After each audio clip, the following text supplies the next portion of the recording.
arithmetic operators, and precedence. Who's ready to do some math? If math isn't your best subject, don't worry. Arithmetic in Python is fun, and you'll learn all about it in no time. There are a lot of different types of operators, but for now, we'll learn about arithmetic operators.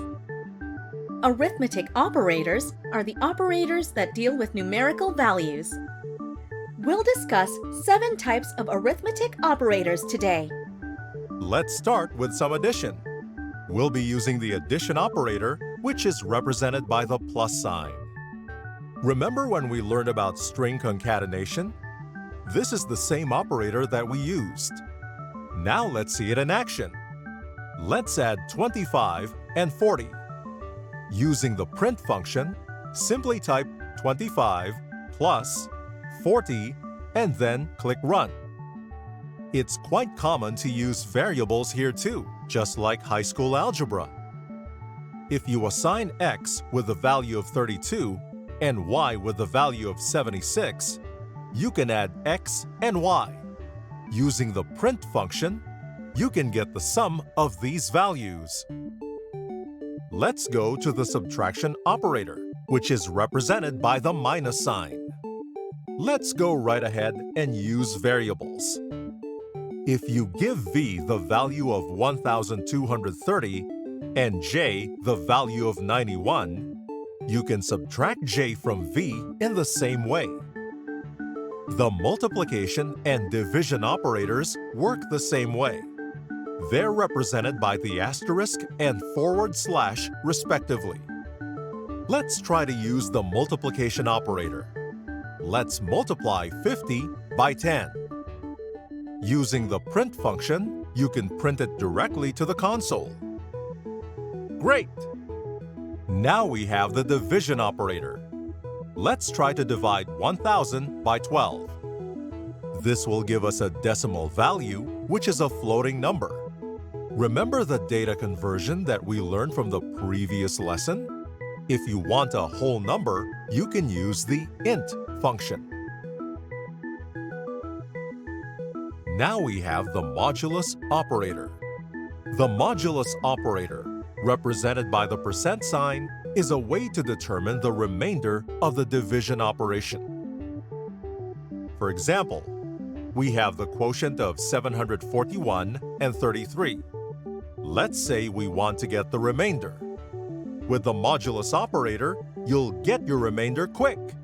It's 15. Next, we have the exponentiation operator.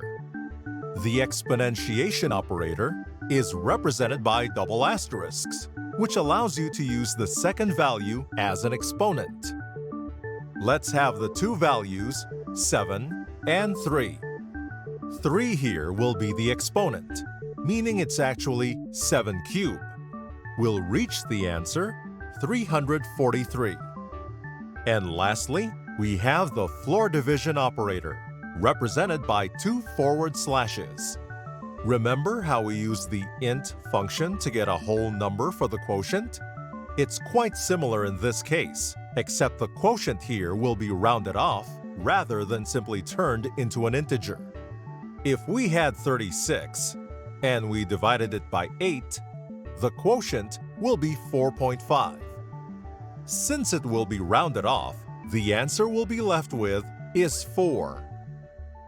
Great! Now you know all about the basic arithmetic operators. Let's discuss the precedence of these operators. With all the operators we discussed, it's important to find an order here, as to not cause confusion. Remember PEMDAS from high school math? The concept of precedence is the same, at least in the context of our arithmetic operators. Here's a table which shows us, from descending order, the precedence of the operators. Don't worry, we'll learn about the unfamiliar operators later. For now, let's focus on what we do know. Exponential values have higher precedence over the basic arithmetic operators, like addition or subtraction. However, when we have an addition operator encased within parentheses, This will be of higher precedence than the exponential values. Let's consider the code example here. Try to figure out what order the operations will be carried out. First will be the subtraction operation in parentheses, followed by the exponential operation. And lastly, the product of these separate operations will be multiplied. Wonderful job! That concludes our lesson for this topic. In this lesson, we learned about the 7 basic arithmetic operators and the precedence of these operators. And that's all, folks. In the next video, we'll talk about comparison and logical operators. See you there!